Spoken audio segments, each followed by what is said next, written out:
తండ్రి, మరి నీ మాటలు జీవపు మాటలు ఎక్కడ ఉన్నటువంటి సహోదరుని, ఇక్కడ ఉన్నటువంటి నాయన ఈ యొక్క కుమార్తెని నాయన వాళ్ళ ఫ్యామిలీని మీరు జ్ఞాపకం చేసుకోండి. నీ మాటల ద్వారా వీళ్ళని బలపరిచి ఆదరించమని, నీ చిత్తం ఇక్కడ జరిగించుకోమని యేసు పరిశుద్ధ నామములో అడుగుచున్నాను తండ్రి. ఆమేన్, ఆమేన్. ఎఫెసీయులకు రాసిన పత్రిక 2వ అధ్యాయము, ఎఫెసియన్స్ చాప్టర్ 2 వర్స్ 5. ఎఫెసీయులకు రాసిన పత్రిక 2వ అధ్యాయము, ఎఫెసీయులకు రాసిన పత్రిక 2వ అధ్యాయము 5వ వచనంలో ఒక మాట రాయబడింది. మీరు చూస్తే అక్కడ కృప చేత మీరు రక్షింపబడి ఉన్నారు. దేని చేత రక్షింపబడ్డారు? గ్రేస్. కృప చేత మీరు రక్షించబడ్డారు. ఎఫెసీయులకు రాసిన పత్రిక 2వ అధ్యాయం 5వ వచనం, పేజీ నెంబర్ 174 వస్తుంది. కొత్త నిబంధన 174 వస్తుంది. 5వ వచనం మీరు ఎఫెసీ 2:5 అమ్మ, 2:5. అక్కడ ఒక్క నిమిషం అన్న, మీరు పేజీ తిప్పున్నాను, ఒకసారి పేజీ తిప్పిన పేజీ తిప్పున్నాను. అక్కడ ఏముంది చూడు, కృప చేత మీరు పైన కృప చేత మీరు రక్షించబడ్డారు. మనం ఎలా రక్షించబడ్డాం అంటండి? కృప చేత. మనము ఒక విషయం గుర్తుపెట్టుకుని ఈరోజు ఈ మంచిలో ఉందనుకుందామండి. ఈ మంచులో అనేక మంది జనులు ఉన్నారు, అన్ని జనులు. ఈ రోజున చాలా మందికి రక్షణ తెలియదు, చాలా మందికి యేసయ్యని ఇంకా అంగీకరించాల. కానీ యేసయ్యని మీరు అంగీకరించి యేసయ్య చర్చికి వెళ్తున్నారంటే మీరు ఎలా రక్షించబడ్డారని చెప్తుంది బైబిల్? కృప చేత మీరు రక్షించబడ్డారు. That is grace. అంటే కృప చేత మీరు రక్షించబడ్డారట. ఈ కృప చేత మనం రక్షించబడ్డారు బైబిల్ చెప్తుంది. ఇప్పుడు చదవండి, చూడండి 2వ అధ్యాయం 1 నుంచి చదవండి. ఇప్పుడు ఎఫెసీయులకు రాసిన పత్రిక 2వ అధ్యాయం 1 నుంచి. yes, మీ అపరాధముల చేతను పాపముల చేతను మీరు ఎలా ఉన్నారు? చచ్చిన వారే. మనం ఎలా ఇప్పుడు అంటే మన అపరాధాల చేత మన పాపాల చేత మనం ఏమైపోమంటే చచ్చిన వారై ఉండగా. నెక్స్ట్ చదువున్నాను, ఆయన మిమ్మును హల్లెలూయా. ఇప్పుడు మనం ఎవరు బ్రతికించారు? క్రీస్తు కూడా బ్రతికించాడు. ఈ రోజున యేసయ్య భూమి మీదకి వచ్చి రోగులు మార్చాడు, కుష్ఠరోగులు మార్చాడు. ఏమంటే ఇప్పుడు నౌ స్టిల్ ఈ జనరేషన్ లో కూడా అనేక మంది HIV నార్మల్ రావడం కానీ, అనేక మంది రోగాలు పుట్టుకతో వచ్చిన రోగాలు డాక్టర్లు కూడా పిల్లలు పుట్టరండి అని అన్నటువంటి సాక్ష్యాలు మనం చూడట్లేదా? వాళ్ళకి ఇప్పటికీ దేవుడు హీల్ చేస్తున్నాడు, అనేక మంది గర్భఫలాలు ఇస్తున్నాడు, అనేక మంది పుట్టుకతో వచ్చే కొన్ని బలహీనతలు లేదా రోగాలు అలాంటి హీల్ చేస్తున్నాడు. అనేక మంది ప్రభు దగ్గరకు వస్తారు. కారణం ఏంటంటే ప్రభువు నిజమైన దేవుడు గనక, ప్రభు ఆయన స్వస్థపరిచేవాడు గనక, ప్రభు మనల్ని కాపాడేవాడు గనక, ప్రభు మనల్ని పోషించేవాడు గనక, ప్రభు మనల్ని బలపరిచేవాడు గనక, ప్రభు మనల్ని హెచ్చించేవాడు కూడా. ఎలాగా? హెచ్చించేవాడు కనుక. చూడండి, ఈ లోక తండ్రులు మనం కొన్నిసార్లు పట్టించుకోరు, ఎంతవరకు ఉండాలి అంతవరకు ఉంటారు. కానీ యేసయ్య ఏం చెప్తున్నాడంటే, స్త్రీ తన గర్భంలో చంటి పిల్లలను మర్చిన వారైనా మర్చిపోతారు కానీ నిన్ను మరువను. మన దేవుడు మనల్ని ఎప్పుడు మర్చిపోడు, మన దేవుడు ఎప్పుడు మనల్ని పట్టించుకుంటాడు. మన దేవుడికి మన గురించి ఎప్పుడు ఇన్ఫర్మేషన్ వెళ్తా ఉంటుంది. ఎందుకంటే మీరు జిరాక్స్ మిషన్ చూస్తారు, జిరాక్స్ మిషన్ తీస్తే మనం ఒక పేపర్ ఇస్తే అదే సేమ్ యాస్టీజ్ గా జిరాక్స్ వస్తుంది. మన దేవుడికి కూడా బైబిల్ ఏం చెప్తుందంటే, నీకు తలంపు పుట్టక మునిపే నేను ఎరుగున్న వాడని బైబిల్ చెప్తుంది. మన దేవుడు ఈ రోజున మనం ఒకప్పుడు మన దేవుడు మనం రక్షించుకోవడం గల కారణం ఏంటంటే కేవలం కృప చేత మనం రక్షించబడ్డామంట. ఈ రోజున మీరు బాప్తిసం తీసుకున్నారు కదా, ఇద్దరు బాప్తిసం తీసుకున్నారా?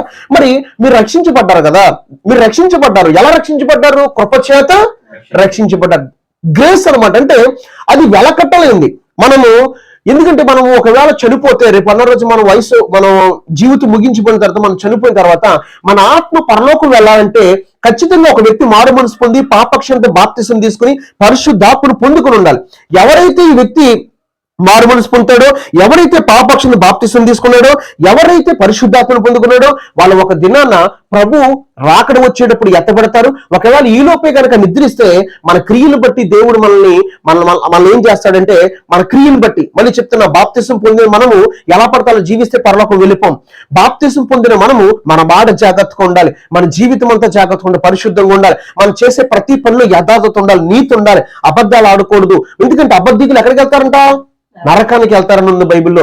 యేసయ్య ఏది చెప్పినా అది జరుగుద్ది. అందుకని మనం ఒక్కసారి యేసయ్య దగ్గరికి వచ్చాం, కృప చేత మనం రక్షించబడ్డాం. ఒకప్పుడు మనం మన అపరాధాల చేత మన పాప చేత చచ్చిన వారమై ఉన్నాం. ఒకప్పుడు మనల్ని ఆదరించేవాళ్ళు లేరు, ఒకప్పుడు మనల్ని బలపరిచేవాళ్ళు లేరు. మనకు ధనం ఉండొచ్చు, ఇల్లు ఉండొచ్చు, ఏదో మనకు బోలైన ఆస్తుపాస్తులు ఉండొచ్చు, కానీ దేవుడిచ్చే రక్షణ కనుక మనం లేకపోతే మన పరలోకము వెళ్ళలేము. ఈ రోజున చాలా మందికి యేసయ్య రక్షణ లేకుండానే చనిపోతున్నారు. వాళ్ళకి ఆస్తులు ఉంటాయి, వాళ్ళకి తినే ఫుడ్ కాస్ట్లీ ఫుడ్ ఉంటది, కానీ వాళ్ళకి యేసయ్య గురించి తెలిసినప్పటికీ కూడా యేసయ్యను అంగీకరించలేని పరిస్థితి.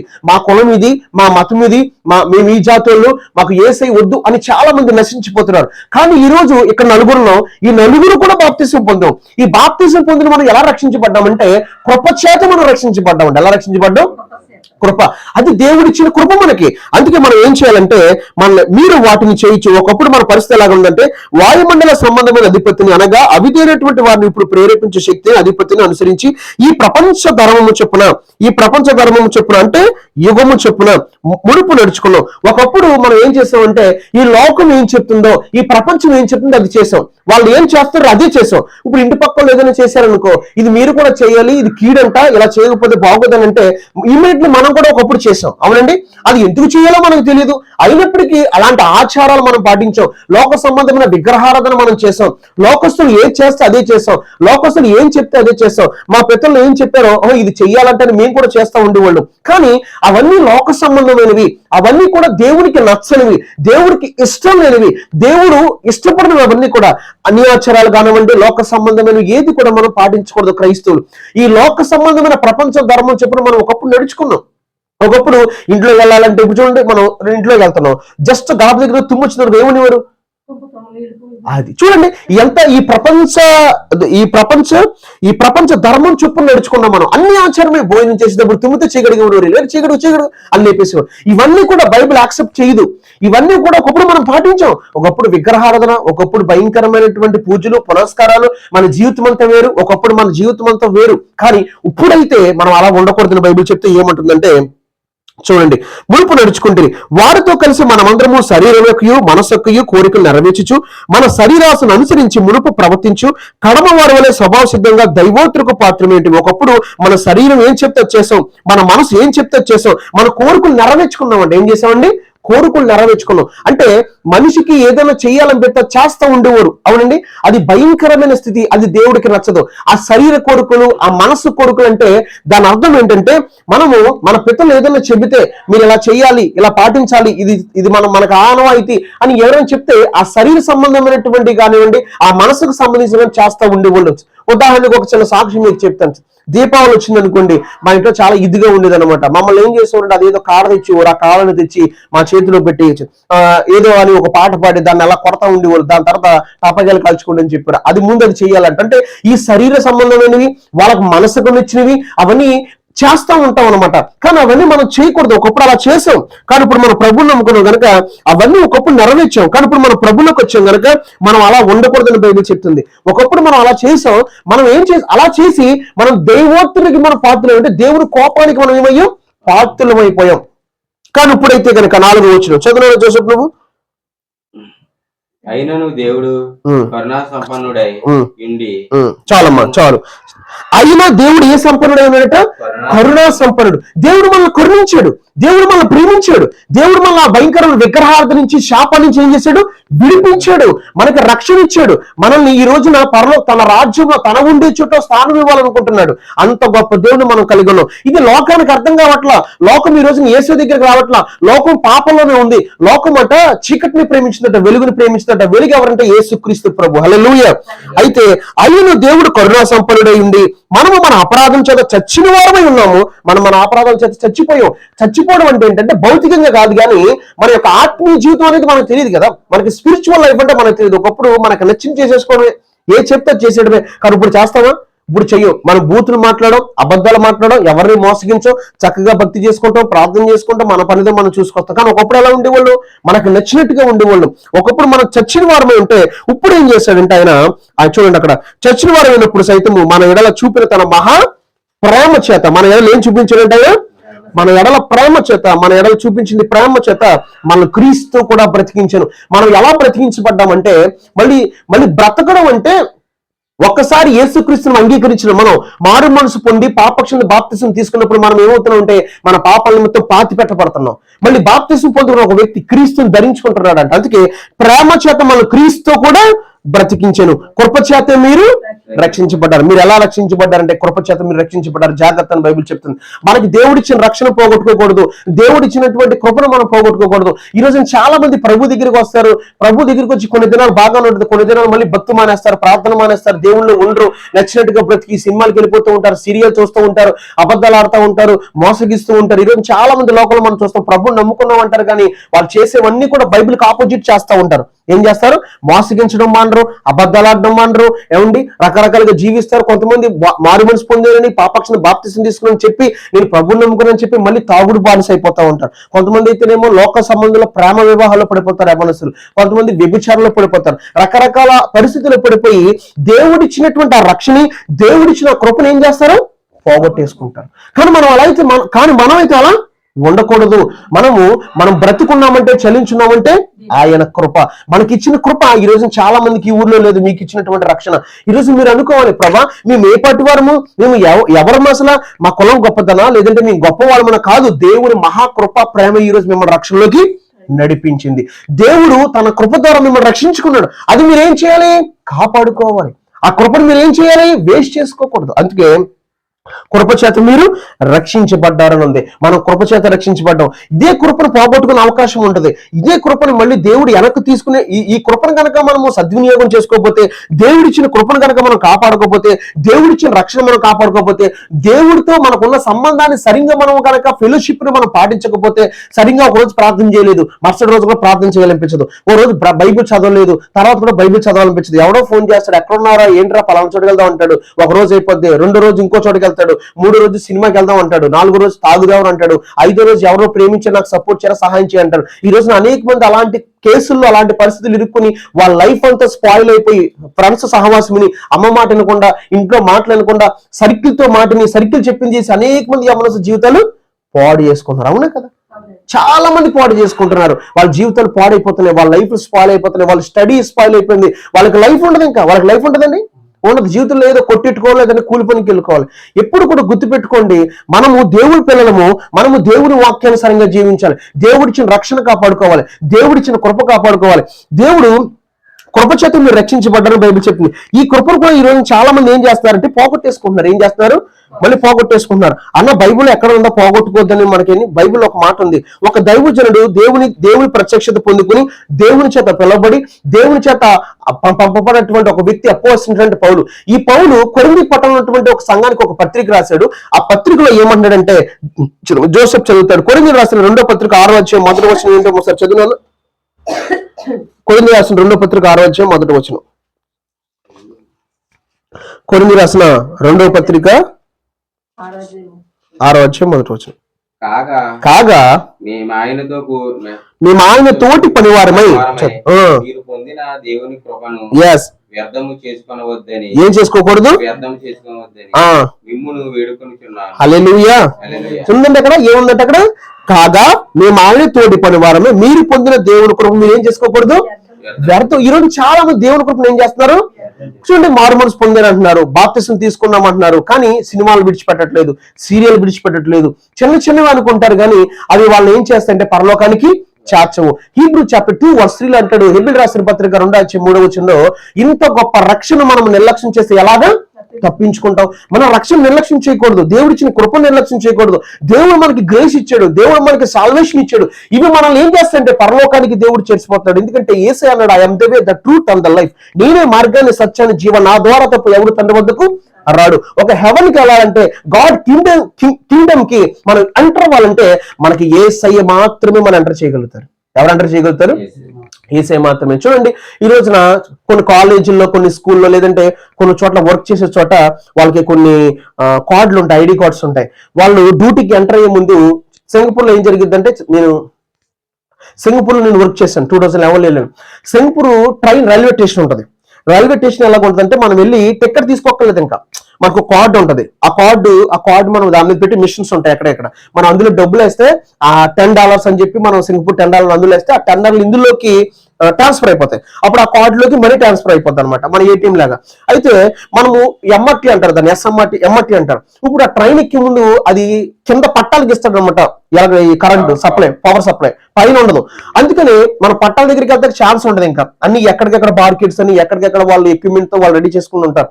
అయితే ఇప్పుడు ఈ ట్రైన్ ఎక్కాలి కదా, ట్రైన్ ఎక్కి ముందు నేను పైకి వెళ్ళాలి. ఇప్పుడు ఆ స్టేషన్ పైకి వెళ్ళే ముందు ఎంట్రన్స్ లో ఏమవుతుందంటే, ఇక మనిషితో టికెట్ తీసుకునే పరిస్థితి ఉండదు. నా దగ్గర కార్డు ఉంది కదా, ఈ కార్డు నేను అక్కడ దాని మీద నేను పెట్టినప్పుడు అది వెంటనే ఏమవుతుందంటే డోర్ ఓపెన్ అవుతుంది. డోర్ ఓపెన్ అయిన తర్వాత నేను లోపలికి ఎంటర్ అయిన తర్వాత మళ్ళీ క్లోజ్ అయిపోద్ది. ఇప్పుడు ఒక ట్రైన్ ఎక్కడానికి కూడా ఏం కావాలి? పర్మిషన్ కావాలి. ఏమంటే ఆ కార్డు దాన్ని చూపించుకుంటా మనం వెళ్ళాం లోపలికి. ఒకవేళ అటు నుంచి వచ్చామనుకో, అటు నుంచి వచ్చేటప్పుడు కార్డులో డబ్బులు అయిపోయాయి అనుకో, డబ్బులు అయిపోతే పక్కనే ఒక రూమ్ ఉంటుంది, వాళ్ళ స్టాఫ్ ఉంటారు, నా దాంట్లో డబ్బులు అయిపోయినంటే అప్పుడు ఎంత అయిందో చూసి వాళ్ళకి మనం సింగపూర్ డాలర్స్ అమౌంట్ పే చేస్తే మనం బయటికి తీసుకొస్తారు.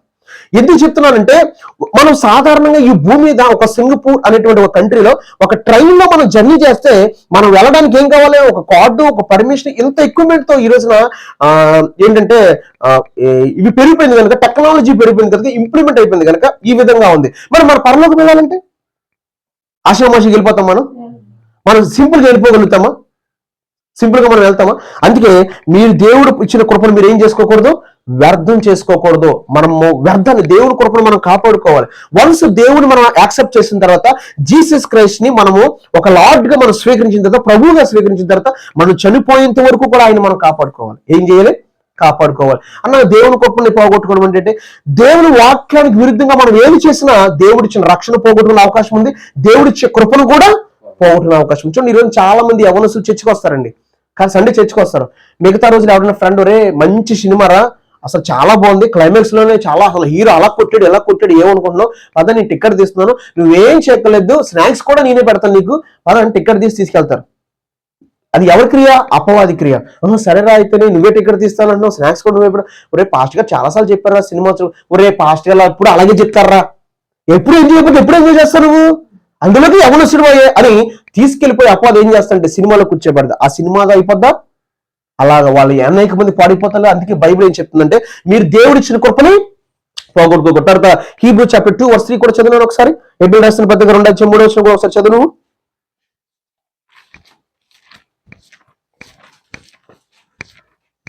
హెబ్రీయులకు రాసిన పత్రిక హీబ్రూ చాప్టర్ 2:3 నాన్న, 2:3. ఇంత గొప్ప రక్షణను మనము నిర్లక్ష్యం చేసిన ఎడల ఎలాగూ తప్పించుకుంటాం. చాలు నాన్న, మనము రక్షణ నిర్లక్ష్యం చేస్తే మనము తప్పించుకోలేం. ఈ రోజున మనుషుల దగ్గర మనం తప్పించుకోగలం, ఏదో డబ్బు ఇచ్చో, లేదంటే ఏదో మనం పలుకుబడి ఉపయోగించో, నాకు ఎమ్మెల్యే తెలుసండి, సోయన్స్ అండి, ఏదో ఉంది నాకు పలుకుబడి ఉందండి, ఏదో అని చెప్పి చాలా మంది ఈ రోజున భూమి మీద తప్పు చేసి, మనుషులు చంపేసి, లేదంటే ఏదేదో చేసి తప్పించుకుంటున్నారు. డబ్బును అడ్డు పెట్టుకుని, లేదంటే పాలిటిక్స్ ను అడ్డు పెట్టుకుని, లేదంటే వాళ్ళకి అధికారం అడ్డు పెట్టుకుని తప్పించుకుంటున్నారు. కానీ యేసయ్య దగ్గర ఏ మనిషిని తప్పించుకోగలడా? ఎవ్వరు తప్పించుకోలేరు. అక్కడ అందరూ వెళ్ళిపోతారట.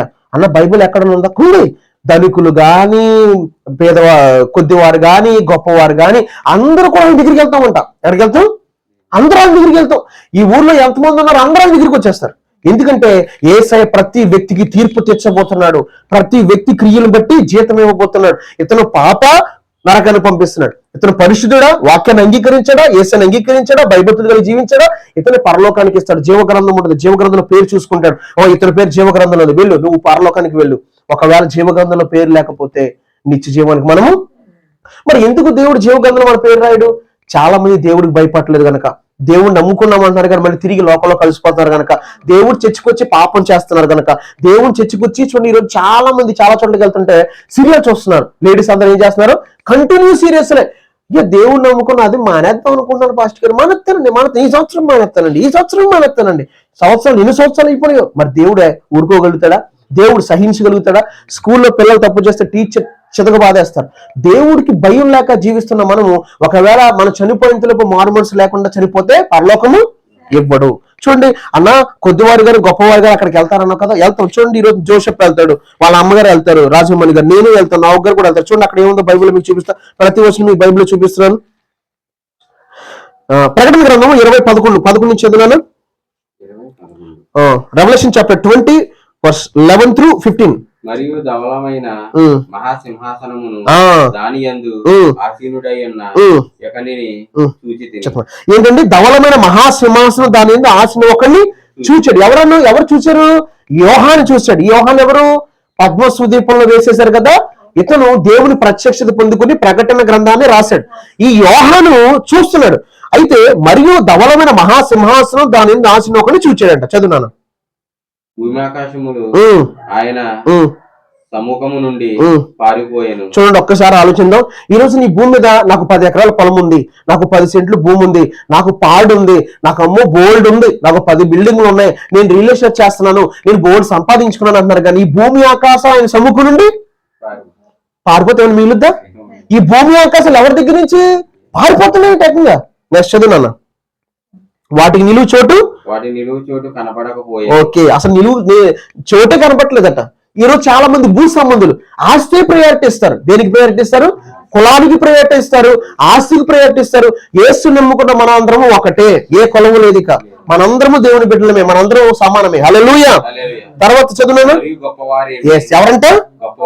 భూమి మీద అంటారు మేము గొప్పోళ్ళం అండి, మేము గొప్పోళ్ళం అండి, మాకు చదువులు ఉన్నాయి, మాకు డిగ్రీలు ఉన్నాయి, మాకు కార్లు ఉన్నాయి, మాకు ఏమన్నా డూప్లెక్స్ హౌస్లు ఉన్నాయి, మాకు రొయ్యల చెరువులు ఉన్నాయి, మాకు చేపల చెరువులు ఉన్నాయి, మేము గొప్పోళ్ళు అంటున్నారు. చదువు నెక్స్ట్ వన్. కొద్దివారు, అయ్యా మాకు తింటానికి సరిగ్గా తిండే ఉండదు, మాకు సాలరీ లేదయ్యా, ఏమండి మేము చిన్న పూరింట్లో ఉంటున్నాం, వర్షం వచ్చేస్తే పైన బరక ఈ మధ్యనండి అది కొని తెచ్చి బరకం వేశారండి, మాకు సరిగ్గా సైకిలే లేదండి. కొద్దివారు, అలాంటి వాళ్ళు. Next one. మృతులు అంటే చనిపోయిన వారు, చనిపోతున్నారు కదా ఈ రోజున, ఎక్కడెక్కడో చనిపోతున్నారు, ఏదేదో ప్రాంతంలో చనిపోతున్నారు. కండుగుల్లో ఒకటి చనిపోయాడు, తణుకులో ఒకటి చనిపోయాడు, ఇదే రోజు నిడదల్లో ఒకటి చనిపోయాడు, రాజమండ్రిలో ఒక ఆమె చనిపోయింది. వీళ్ళందరూ చనిపోతున్నారు. వీళ్ళందరూ కూడా వీళ్ళందరి దేవుడి దగ్గరికి, వీళ్ళందరూ ఆత్మలు కూడా దేవుడి దగ్గరికి వెళతాయి. నెక్స్ట్ చదువున్నాను. నిలబడి చూచి తిని. చదువు ఆ సింహాసనం ఎదుట నిలబడి. ఇప్పుడు మనం కూడా చనిపోయిన తర్వాత మనం ఎక్కడికి వెళ్తాం? ఆ సింహాసనం ఎదుటికి వెళ్తాం. మరి తప్పించుకోగలమా? భూమి మీద నా కొల మీద నేను గొప్పోడిని ఏమండి, ఇలా ఎంతో మంది ఈ రోజున యేసయ్య దగ్గరికి రాలేకపోతున్నారు. కానీ యేసయ్య ప్రతి ఒక్కరికి తీర్పు తీరుస్తాడంట. చదువు నెక్స్ట్ వన్. అప్పుడు గ్రంథములు ఏం గ్రంథాలు ఇవి? ఇప్పుడు జోసెఫ్ ఒక రోజు ప్రార్థన మానేశాడు.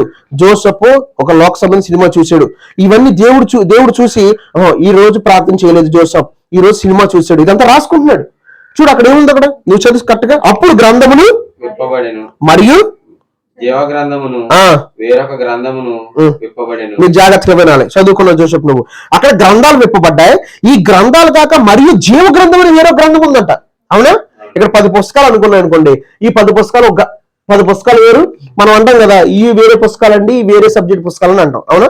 అక్కడ బైబిల్ ఏం చెప్తుందంటే కొన్ని గ్రంథాలు ఉన్నాయి, ఆ గ్రంథాలు కాక మరియు జీవ గ్రంథం ఉంది. నెక్స్ట్ చదువునా.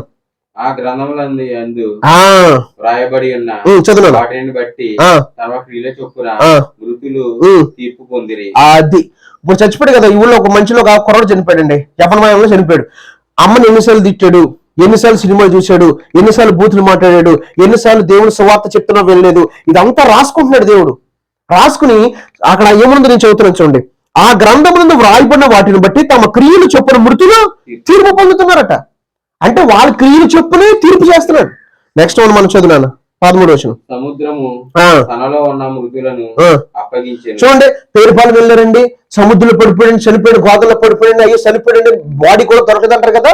ఆ సముద్రంలో పడిపోయిన వాళ్ళు కూడా ఈ సముద్రంలో తనలో ఉన్న మృతుల్ని సముద్రం దేవుడికి అప్పగిస్తుందంట. ఇదిగోనే ఎంతమంది చనిపోయారని ఎవరికి అప్పగిస్తుందంట? దేవునికి అప్పగిస్తుందంట.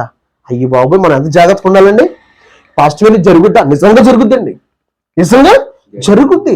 యేసయ్య కన్ని గర్భం ధరించబడతా, ఒక కన్ని గర్భం ధరిస్తుంది. యేసయ్య భూమి మీదకి వస్తాడు, ఆయనకి ఇమ్మానుయేలు పేరు పెడతారు. జరిగిందా లేదా? సమస్త అన్యజనులకి ప్రార్థన మందిరం అనబడుతుంది. జరుగుతుందా లేదా? అండ్ ఈ రోజున మొత్తం 100కి 90% ప్రభువులోకి వచ్చేసారు. ఎక్కడో 10% అంతే, 90% వచ్చేసారండి. ఈ రోజున అన్ని నా కులం మీద అనుకున్న అన్ని వర్ణాల వారు కూడా ఈ రోజున బైబిల్ పట్టుకుని సేవ చేస్తున్నారు. హల్లెలూయా. నెక్స్ట్ చదువును. మరణము పాతాళలోకమును వాటి వశమున ఉన్న మృతుల నప్పగించెను. చూడండి, మరణమును పాతాళ లోకము అంటే ప్రభువు నమ్ముకోకుండా చచ్చిపోయిన ఆత్మ ఎక్కడికి వెళ్ళిపోతుంటే పాతాళానికి వెళ్ళిపోతాయి. మన ప్రభువు నమ్ముకుని మనం ఎక్కడికి వెళ్తుంటే పరదేశికి వెళ్తాం. అవునా? ఈ పరదేశికి వెళ్ళిన ఆత్మలు ఈ పాతాళంలో మరణమును పాతాళలోకము వాటి వశమున మృతుల్ని అప్పగిస్తుందంట. చూడండి చదువు నెక్స్ట్. వారిలో ప్రతివాడు తన క్రియల చొప్పున ఇది మనం అండర్లైన్ చేసుకోవాలి. వారిలో ప్రతి వాడు దేని తన క్రియ చొప్పున తీర్పు పొందుతున్నాడు. చూసారా? ఇప్పుడు మనకు ఒక భోజనం పెడుతున్నాం, భోజనం పెట్టాం, అదే చేతి వెళ్ళి ఒకటి కొట్టాం, ఇది కూడా దేవుడు రాస్తున్నాడు. అందుకే మనం ప్రతి క్షణము కూడా భయపడాలి. దేవుడు వింటున్నాడు, దేవుడు చూస్తున్నాడు. రేపు పొద్దున నాకు తీర్పు ఉంది, నేను జాగ్రత్తగా బ్రతకాలి. మనం ఎవరి గురించి చెడ్డగా మాట్లాడకూడదు, మనం ఎవరి గురించి చెప్పుకుని నవ్వుకోకూడదు, మనం యాలకాళ్ళు ఆడుకోకూడదు, ఎవరికి కీడు అనేది మనం చేయకూడదు. ఈ రోజున మనుషులు భూ సంబంధంగా ఎలా ఉన్నారంటే కొంచెం ఇల్లు కట్టుకుంటే చాలు ఏదో సంపాదన చేసుకున్నారా, ఏదో చేయాలరా అనుకుంటారు. ఏదో కొద్దిగా 10 గేదెలు ఉంటే చాలు ఒరే ఏదో సంపాదించుకుంటున్నారా అనుకుంటారు. ఈ రోజున మనిషి ఇతరులకి ఎప్పుడు కీడు చేయాలని చూస్తున్నాడు, కానీ దేవుడు విడిచిపెట్టాడు ఎవరిని. ఇక్కడ తప్పించుకుంటున్నారు అనుకుంటున్నారు, ఇక్కడ నాకేం కావట్లేదు అనుకుంటున్నారు, ఇక్కడ ధర ఉంది కదా, పలుకుబడి ఉంది కదా, నేను వినియోగించుకుంటున్నాను అనుకుంటున్నాను. కానీ ఆయన దగ్గర నుంచి ఎవడు ఉంది కదా బైబిల్లో, ఎవరైనా తప్పించుకుంటాడో? నెక్స్ట్ చదువున్నాను. మరణమును లోకములను అగ్నిగుండములను పడవేయబడి ఎక్కడ పడిపోతారంటే అగ్నిగుండము. అలా అగ్నిగుండం ఉందంటే ఖచ్చితంగా ఉంది. చూడండి, మేము గవర్నమెంట్ హాస్పిటల్కి వెళ్ళాం అనుకో, భార్య భర్తలు గొడవపడి కిసలేసుకుని వెంటనే ఏదో గొడవపడి వేసేసుకుని హాస్పిటల్లో జాయిన్ చేశారు. అప్పుడు ప్రాణం కొనవబడుతుంటే చనిపోదు. అప్పుడు వెంటనే హాస్పిటల్ తీసుకెళ్తే వాళ్ళని సెపరేట్ గా పెడతారన్నమాట బెడ్ల మీద. అప్పుడు వెళ్ళి అమ్మ ఏంటి ఏమి, అమ్మ బాబాయ్ వేళ్ళు వచ్చేస్తుంది, మంట వచ్చేస్తుంది, నా వల్లగా చచ్చిపోతాను బాబాయ్, చచ్చిపోతే బాగుండు బాబాయ్ అంటారు. ఎందుకు? 1 గంట 2 గంటలు కాలిపోయిన తర్వాత బాడీ అంతా ఉడికిపోయి అసలు ఆ బాడీకి ఇంకా ప్రాణం అందులో ఉండకూడదు, తీసేసుకోవాలి, చచ్చిపోవాలనుకుంటారు. 1 గంట 2 గంటలు కాలితే అంత వేదన పడితే నిత్యము కూడా నరకము నగ్గిని ఆరదు, పురుగు సావదు. 6 అగ్నిగుండం. అగ్నిగుండంలో తప్పించుకోవాలంటే ఎవరు మార్గం? యేసే మార్గం. యేసు తప్ప ఇంకా ఎవరు తప్పించలేరు. ఆ 6 అగ్నిగుండానికి వెళ్ళకూడదు. ప్రభా, నేను పరలోకంలో ఉండాలని మనం ప్రార్థన చేసుకోవాలి. ఏం చేసుకోవాలి? పరలోకంలో ఉండాలని మనం ప్రార్థన చేసుకోవాలి. ఎందుకంటే మనం చాలా జాగ్రత్త కలిగి మనం భక్తి చేయాలి. హల్లెలూయా. 15వ వచనం చదువు. ఒక్క నిమిషం అన్న. ఈ అగ్నిగుండమే రెండో మరణం. రెండో మరణం ఏంటి అర్థమైన చెప్తాను. ఒక వ్యక్తి భూమి మీద ఉన్నాడండి, శుభ్రంగా తింటున్నాడు, తాగుతున్నాడు, అన్ని చేసుకుంటున్నాడు, నచ్చినట్టుగా బతికి చచ్చిపోయాడు. అది మొదటి మరణం. ఏమండి? ఆత్మ ఉంది కదా, ప్రాణం ఉంది, శరీరం ఉంది, ఆత్మ ఉంది. ప్రాణం విడిచిపెట్టాడు, శరీరం కొంతమంది కాలుస్తారు, మనం క్రైస్తవులు అయితే మనము పాతి పెడతాం, భూస్థాపన చేస్తాం. ఇప్పుడు ఇందులో ఏముంది? ఆత్మ ఉంది. ఈ ఆత్మకి తీర్పు తీరుస్తున్నాడు దేవుడు. తీర్పు తీర్చి ప్రభువు నమ్ముకున్న వాడైతే పరలోకాన్ని పంపుతాడు. ప్రభువు నమ్ముకోలేదనుకో వాడు పాపాలను బట్టి ఆ రెండో మరణాన్ని పంపిస్తాడు. ఆ రెండో మరణమే అగ్నిగుండము. ఏంటండి? అగ్నిగుండం. ఈ అగ్నిగుండం అంటే పురుగు చావదు, అగ్ని ఆరదు, పురుగు చావదు. మనకు అది కావాలా? ప్రభువుని ముఖాముఖిగా చూసి ప్రభుత్వం మనం కూర్చుని మాట్లాడే అనేది కావాలా? మరి ప్రభువుని చూడాలంటే ఏం చేయాలయ్యా? మనం భయభక్తులు కలిగి ఉండాలి. ప్రభువుని చూడాలంటే ఏం చేయాలయ్యా? మనం నీతిగా యథార్థంగా బ్రతకాలి. మనం ప్రభువుని చూడాలంటే ఏం చేయాలయ్యా? మనం పరిశుద్ధంగా ఉండాలి. ప్రభువుని చూడాలంటే ఏం చేయాలయ్యా? ఈ వాక్యానుసారంగా మనం బ్రతకాలి. హల్లెలూయా. అదే చెప్పనేసి ఇంకంతకు మించి ఏదో కాదు. ఈ వాక్యం నువ్వు చదివి దాని ప్రకారంగా నువ్వు నడిస్తే రేపు నువ్వు చనిపోయినప్పుడు దీంట్లో ఉంది దొంగిలించకూడదు అన్నది. ఇప్పుడు దొంగిలిస్తావా? మీరు ఉన్నారండి, మనం ప్రేర్ చేస్తున్నాం. అందుకనే మనకి ఈ రోజున మనలో నీతి, మనలో యథార్థత మనకి ఎందుకు వస్తున్నాయి? బైబిల్ బట్టి, యేసుని బట్టి వస్తున్నాయి. అవునే కదా? ఇప్పుడు నువ్వు రోడ్డు మీద వెళ్తున్నావు, నీకు 10,000 కట్ట కనబడింది, నువ్వేం చేస్తావు? మారు మనసు పొందావు అనుకో, దేవుడు చెప్పాడు కదా, ఎవరి సొమ్ము నాకు ఇంటికి అది, ఎవరిది, ఎవరి కష్టాల్లో పాడేసుకున్నాడు, నాకు వద్దు ప్రభా అని నువ్వు వెళ్ళిపోయి. ఎందుకు? నువ్వు మారు మనసు పొందావు. మారు మనసు పొందని వ్యక్తి నువ్వేం చేస్తావు? నాకు అమ్మయ్య అని దొరికింది 10,000 ఇంటికి పెట్టుకుంటావు. కానీ ఆ 10,000కి దేవుడిని లెక్క అడుగుతాడు. అది నీది కాదు కదా, అది నీ కష్టార్జితం కాదు కదా. ఎవరో పాప పెళ్లి చేయడానికో, ఎవరో ఏదో ఇల్లు కట్టుకోవడానికో, ఎవరో రోగం చూపించడం పట్టుకెళ్తుంటే దానిలో పడిపోయి వాళ్ళు ఎంతో కష్టంతో కన్నీరుతో వాళ్ళు ఎక్కడో అప్పుని తెచ్చుకున్నారు. ఏమంటే 2 రూపాయలకు 3 రూపాయలు ఇంట్రెస్ట్గా తెచ్చుకున్నారు.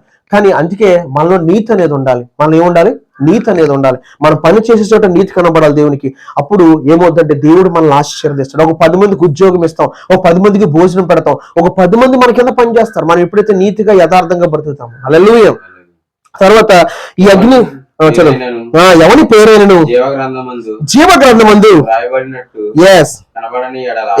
వాడు అగ్నిగుండములో పడవేయబడెను. మీ పేరు కనుక జీవగ్రంథం లేకపోతే మీరు అనుకోవచ్చు, పాస్టర్ గారు మీరు కూడా వచ్చారు, మేము చక్కగా గౌరవించాం, మీరు రాగానే మేము చాలా బాగా రిసీవ్ చేసుకున్నాం, మీకు అన్ని ఇచ్చాం, మరి మేము మీకేం లోడ్ చేయట్లేదు కదా అనుకుంటే మా సంగతి పక్కన పెట్టండి. మేము మీలాగే మనుషులు, మా చేతుల్లో ఏం లేదు. మీ పేరు జీవగ్రంథంలో ఉండడం అంటే మీరు ఇచ్చిన కానుకను బట్టో, మీరు చర్చిలో పరిచయం చేసి వచ్చారు, చాపలే చేశారు, భోజనాలు పెట్టారు, అన్ని చేశారు, కానీ మీకు సరైన భక్తి లేదనుకో. భక్తి లేకపోవడం అంటే దేవుడు వాక్యానుసారంగా మీరు బ్రతికితే భక్తి చేసినట్టు. మీరు దేవుడు వాక్యం విరుద్ధంగా ఏదైనా చేశారనుకో, అది ఏమవుతుందంటే దేవుడు మీ క్రియలు బట్టి మీ పాపాలు చూసి మీ పేరు కొన్నిసార్లు జీవగ్రంథంలో రాయిపోతే అది ప్రమాదం. మన పేరు జీవగ్రంథంలో రాయబడేలా మనం ఏం చేయాలంటే ప్రయాసపడాలి. ఎలా ప్రయాసపడాలి? అనుక్షణము చాలా జాగ్రత్తగా నమ్మకంగా వాక్యానుసారంగా బ్రతకాలి. మనము మార్కెట్లోకి వెళ్తాం, ఎక్కడో స్పెన్సర్కి వెళ్తాం, లేదంటే ఎక్కడికో బస్సు ఎక్కుతాం, బస్సులో పక్కన ఒకటి కూర్చున్నాడు, అటు సినిమా చూస్తున్నాడు, నువ్వు ప్రభువుని నమ్ముకున్నావు, అరే ఈడేదో సినిమా పెట్టినట్టున్నాడు రా, సరే కాసేపు ఆలకిందామని ఆలకించావు. అప్పుడు నీకేమొద్ది? చూడాలనిపించి నీకు ఇచ్చిన రక్షణ పోగొట్టుకుని, నీకు ఇచ్చిన కృపను పోగొట్టుకుని, అవునా? మరి దేవుడు నీ పేరు జీవగ్రంథంలో రాసే అవకాశం ఉంటుందా? అలాగ మెల్లిమెల్లిగా నువ్వు ఏమైతే పాపానికి బానిసైపోతావు. అలా ఒక్కోటి నేర్చుకుంటాం. అందుకే మనం మార్కెట్లోకి వెళ్తున్నా, మనము వాక్యాన్ని పట్టుకున్నాడు, వాళ్ళ వాక్యం ఏం చెప్తుంది, ఇది తప్పు కదా. చూడండి, ఎక్కడికో వెళ్తాం, బార్బర్ షాప్కి వెళ్తాం. అవునండి, బార్బర్ షాప్ తెలుసు కదా నీకు. వెళ్ళగానే కూర్చుంటే అక్కడ టీవీ పెడతాడు, టీవీ పెడితే ఆన్ చేస్తాడు, సినిమా పెడతాడు. మనం వెళ్తాం షేవింగ్ చేసుకోవడానికి లేదా కటింగ్ చేయించుకోవడానికి. అన్న నేను కొంచెం ప్రభు నమ్ముకున్నాను, నేను సినిమా చూడను, ఒక్కసారి 5 minutes ఒకసారి ఆపేస్తావు అంటే, అరే నువ్వు ప్రభు నమ్ముకున్నావా? నువ్వు ఎప్పుడు నమ్ముకున్నావు? మొదటిదాకానే అల్లరిచిల్లరగా తిరిగి ఓడివి, నీకు చెడ్డ పేరు ఉండేది. నువ్వు ప్రభు నేను నమ్ముకున్నాను. అవునా, సరే 2 రోజులు గమనిస్తాడు, 3 రోజులు గమనిస్తాడు. నువ్వు నిజంగా యథార్థంగా నీతిగా ప్రభువుని వెంబడిస్తే నిన్ను బట్టి వాడు కూడా మార్చబడతాడు. అవునే కదా? ఈరోజు మారట్లేదా మనుషులు?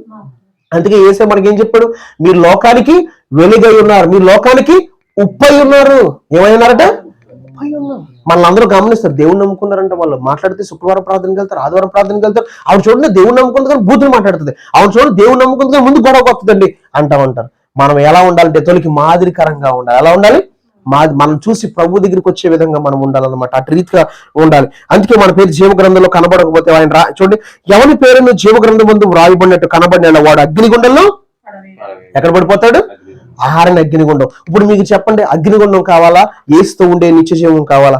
ఏసుతో ఉండాలా? ఇప్పుడు ఏసుతో కూడా ఉంటామయ్యా. ఏసు ఇప్పుడు ఇదేమో అగ్నిగుండం అని చెప్తుంది. సింహాసనం తీర్పు, దవ సింహాసనం తీర్పు వచ్చింది. చూడండి, రెవల్యూషన్ చాప్టర్ 21 అక్కడే ఉంది. చూడండి ఒకసారి, నేను మీకు అది కూడా చెప్తున్నాను. మొదటి నుంచి అక్కడ మీరు ఎక్కడ తిప్పక్కల పేజీ. చూడండి ఒక్కసారి, కొత్త ఆకాశము, జాగ్రత్తగా వినండి, కొత్త ఆకాశము. మరి ఈ ఆకాశం ఈ భూమి ఏమవుద్ది? ఇందాక ఏం చదువుకున్నాం? పారిపోయి కదా. ఇప్పుడు మనకి ఇది శాశ్వతమా, అది శాశ్వతమా? ఇప్పుడు మనం అది సంపాదించాలంటే మనం దీన్ని ప్రేమించకూడదు. అవునా? కొంతమంది దీన్నే ప్రేమిస్తూ ఉంటారు. అందుకే బైబిల్ ఏం చెప్తుందంటే పాత నిబంధనలు కొత్త నిబంధనలు కూడా నీ దేవుడని యెహోవాను ప్రేమించాలి. కొత్త నిబంధనలు కూడా వేసే అన్నాడు, నీ దేవుని ప్రేమించండి అంటున్నాడు. మనం దేవుడిని ప్రేమిస్తే మనం ఏదైనా చేయగలుగుతాం. అవునా కదా? మరి నాకైతే యేసు ప్రభు కావాలి, మీకు కావాలా? మరి ఏం చేయాలి మనం? ఆయన మాట వినేవారుగా, ఆయన చెప్పింది చేసేవారుగా, వాక్యానుసారంగా బ్రతికేవారు ఉండాలి. చదువున్నాను, సముద్రమునికను చదువున్నాను. అంతటా నేను కొత్త ఆకాశమును కొత్త భూమిని చూచితిని. మొదటి ఆకాశమును మొదటి భూమి గతించిపోయాను, సముద్రమును ఎకను లేదు. మరియు నేను నూతనమైన యెరూషలేము అను ఆ పరిశుద్ధ పట్టణమును తన భర్త కొరకు అలంకరింపబడిన పెళ్లి కుమార్తె వలె సిద్ధపడి పరలోకమందున్న దేవుని యొద్ద నుండి దిగి వచ్చుట చూచితిని. హల్లెలూయా. చూడండి, కొత్త ఆకాశం కొత్త భూమి, మొదటి ఆకాశం మొదటి భూమి గతించిపోతున్నాయని బైబిల్ చెప్తుంటే సముద్రం ఇక లేదంటండి. ఏం లేదు? సముద్రం ఇక లేదు. మేము వైజాగ్ లో ఉంటున్నాం, వైజాగ్ వెళ్తాం. వైజాగ్ లో కొంచెం ప్రభు నడిపింపు ద్వారా పరిచయ నిమిత్తం పట్టి తీసుకెళ్ళాను. వైజాగ్ లో మేము స్టే చేశాను, 8 months నేను స్టే చేశాను. వైజాగ్ కొంచెం సీ దగ్గరలోనే, అంటే అంత దగ్గర కాదు కానీ కొంచెం ఆ లొకేషన్ లోనే ఉన్నాను నేను. కానీ మనం దూరంగా ఉన్న వాళ్ళకి చూడాలని అనిపిస్తుంది. నేను వెళ్ళొచ్చాను కనుక. కానీ ఈ సముద్రము చూస్తే కాసేపు చూస్తాం, మనము రోజంతా అక్కడ ఉండలేం కదండి. ఏదో కాసేపు చూసి ఏదో ఆనందం కూడా కొంటాం అక్కడ. కానీ రానున్న దినాల్లో దేవుడు వాక్యం చెప్తున్నట్టు సముద్రం ఇక లేదు. కానీ భూమి మీద ఉన్న మనుషులు ఏం చేస్తారు? సముద్రాన్ని ఇష్టపడతారు. ఇలా సముద్రం ఏం చేస్తారు? కానీ ఇక్కడ బైబిల్ చెప్తుంది రానున్న దినాల్లో సముద్రం ఇక్కడ లేదు. చదువున్నాను, మరియు నేను నూతనమైన యెరూషలేమును అను పరిశుద్ధ పట్టణము తన భర్త కొరకు అలంకరింపబడిన పెండ్లి కుమార్తె వలె సిద్ధపడి పరలోకమందు దేవుని యొద్ద నుండి దిగి వచ్చుట చూచితిని. చాలమ్మా, చూడండి, నేను నూతనమైన యెరూషలేమును ఆ పరిశుద్ధ పట్టణం తన భర్త కొరకు నూతన యెరూషలేము అని ఉంది. ఇక్కడ భూమి మీద ఒక యెరూషలేం కనబడుతుంది మనకి. ఇప్పుడు ఈ రోజున మ్యాప్ మీద యెరూషలేం కనబడుతుంది. ఈ రోజున అక్కడ యూదులు అంటే ఇజ్రాయెల్ ప్రజలు నివసిస్తున్నారు. ఇప్పుడు యుద్ధాలు జరుగుతున్నాయి. కానీ బైబిల్ ఏం చెప్తుంది? నూతన యెరూషలేం అట. ఈ నూతన యెరూషలేము ఆ పరిశుద్ధ పట్టణం తన భర్త కొరకు అలంకరింపబడిన పెళ్లి కుమార్తె వలె సిద్ధపడట. అంటే ఒక పెళ్లి కుమార్తె ఎలా సిద్ధపడుతుందో అలాగ పెళ్లి కుమార్తె వలె సిద్ధపడి పరలోకమందున దేవుని యొద్ద నుండి దిగి వచ్చిన చూసాడట. ఎక్కడి నుంచి వచ్చిందట? దేవుడు పరలోకం నుంచి దేవుని వద్ద నుంచి వచ్చిందంట. అప్పుడు ఇదిగో దేవుని నివాసం మనుషులతో కూడా ఉన్నది, ఆయన వారితో కాపురం ఉండును, వారు ఆయన ప్రజలందరూ. చూడు, దేవుడి వద్ద నుంచేమో నూతన యెరూషలేము అని ఆ పరిశుద్ధ పట్టణం తన భర్త కొరకు అలంకరణ పెళ్లి కుమారుడు సిద్ధపడి పరలోకం ముందు దేవుడు దిగి వచ్చిన చూచాడు యోహాను. అప్పుడు ఇదిగో దేవుని నివాసం మనుషులతో కూడా ఉండదట. అంటే మనతో రాను దినాలు ఎవరు ఉండిపోతున్నారు? సాక్షాత్తు దేవుడే ఉండిపోతున్నారు. మనకు అది కావాలా, ఇది కావాలా? ఈ భూ సంబంధమైనటువంటి మనుషులుగా మనం ఎప్పుడు బ్రతకూడదు. ప్రభువా, నేను చనిపోతే నేను ఆ నిత్య రాజ్యంలోకి రావాలి, నేను యుగ యుగాలు నీతో నడవాలి, నీతో మాట్లాడాలి. అయ్యా నాకు ఆ ధన్యత దయచేయి. ఈ భూమి మీద ఉన్నప్పుడు ప్రతి దినము కూడా మనకి దేవుడు ఇచ్చిన ప్రతి దాన్ని బట్టి దేవుని స్తుతించాలి. నీకు గేదె నీకు ఇచ్చాడా, పాడి పంట ఇచ్చాడా, దేవునికి స్తోత్రం. నీకు గృహం ఇచ్చాడా, దేవునికి స్తోత్రం. కానీ ఇదే శాశ్వతం అనుకోకూడదు మనం. ఏది శాశ్వతం? ఇదే శాశ్వతం అనుకుంటారు కొంతమంది. అవునా? ఇది దేవుని ప్రేమించాలంటే ఆయన్ని ప్రేమించి ఇచ్చిన ప్రతి వస్తువుని బట్టి దేవునికి స్తోత్రాలు చెప్పాలి. కానీ కొంతమంది దేవుని ప్రేమించకుండా వస్తువుని ప్రేమిస్తారు. కొంతమంది మొబైల్ని ప్రేమిస్తూ ఉంటారు. అవునా? ఏం చేస్తారు? మొబైల్ ప్రేమిస్తూ ఉంటారు. కానీ మనం దేవుణ్ణి ప్రేమించే వారుగా ఉండాలి. మనం ఒకరోజు దేవునితో ఉండబోతున్నాం. దేవుడు మనతో కాపురం ఉంటాడు. మనము ఆయన ప్రజలై ఉంటామని బైబిల్ చెప్తుంది. వారు ఆయన ప్రజలే ఎందుకు చదువునాను. దేవుడు తానే వారి దేవుడై ఉండి వారికి తోడై ఉండును. హల్లెలూయా. చాలు నాన్న ఒక్క నిమిషం. మనం సాధారణంగా ఎక్కడికైనా ఊరు వెళ్తున్నాం అనుకోండి, ఏమైనా వెకేషన్ కి ఎక్కడికైనా మనము వెళ్తున్నాం, ఎవరైనా విజిట్ చేయడానికి వెళ్తున్నాం అనుకో, ఎవరో తెలుసున్న కొలీగ్స్ హౌస్ మనం విజిట్ చేయడానికి వెళ్తున్నాం అనుకో, మనం ఏమవుతుకుంటాం? ప్రభా నిన్ను నా ప్రయాణమంతటా నువ్వు నాకు తోడుగా ఉండు అని అడుగుతాం. కానీ ఇక్కడ ఏం చెప్తుంది బైబిల్? దేవుడు తానే వాడు దేవుడే ఉండి వారికి తోడే ఉంటాడని ఉంది. హల్లెలూయా. Next one. ఆయన వారి కన్నుల్లో ప్రతి బాష్ప బిందువును తుడిచివేయను. చాలు. ఇక్కడ మనకి చాలా బాధలు ఉంటాయి, రోగం వస్తుంది, కొన్నిసార్లు తల బదిలిపోతుందండి పాస్టర్ గారు అని మనం చాలా ఏడుస్తూ ఉంటాం. కానీ ఎన్నో బాధలు ఉంటాయి, ఎన్నో నిందలు ఉంటాయి, ఎన్నో అవమానాలు ఉంటాయి. మనుషులు మనల్ని నిందిస్తారు, మనుషులు ఇక్కడ మనల్ని హేళన చేస్తారు, మనుషులు మనల్ని రకరకాలుగా దూషిస్తూ ఉంటారు. కానీ దాన్ని బట్టి మనకి ఏమవుతుందంటే బాధ, వేదన అనేది ఉంటది. కానీ అక్కడ ఏముంటదంటే మన ప్రతి బాష్ప బిందుని ఆయన తుడిచివేస్తాడట. మన కళ్ళు ప్రతి బాష్ప బిందుని ఆయన తుడిచివేస్తాడట. ఎవరు? దేవుడే తుడిచివేస్తాడు. అది ఎంత గొప్పది అనుకోండి అది. అవునా? ఇప్పుడు దేవుడు నీ దగ్గరికి వచ్చి నీ కన్నీరికి నీ కంట్లో వస్తున్న నీరు తుడిచాడు అనుకో, నీకు ఎలా ఉంటది?